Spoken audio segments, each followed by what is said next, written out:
maybe under this example, you could consider bumping that limit up to 100% of the primary house. If it were attached. Attached or detached.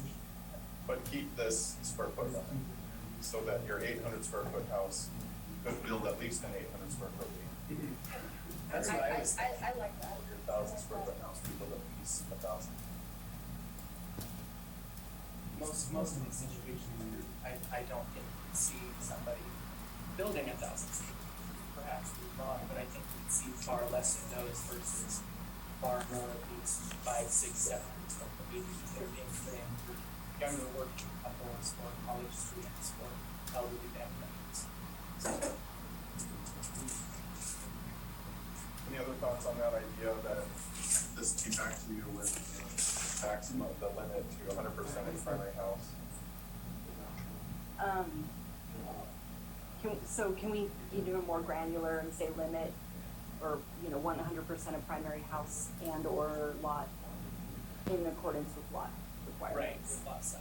Does that need to be written in I there? think it needs to I guess- they apply regardless. Or is that? Well, I mean, just what happens if someone has an 800 square foot house and they've got a huge lot and they want to put a 1,500 square foot ADU and they live in that and they rent their primary house, right? That's allowed. Original house. Correct. I mean, I guess it's an interesting notion to just assume that the owner occupied would stay in the primary and like, right? They may not want to be, they may want to be in what they build that's new. Because I think that opens up questions. If somebody's got a mega lot and they drop 2 or 3 or 4 of these, like at what point is that a subdivision now? Well, and likewise, Right. likewise. Yeah, but yeah, I mean you have Well, 2 full-size houses. what if you have a 4,000 square foot home and you build to 100% and you can now only have a maximum of 2 bedrooms in that 4,000 square foot home? That doesn't make sense. Yeah.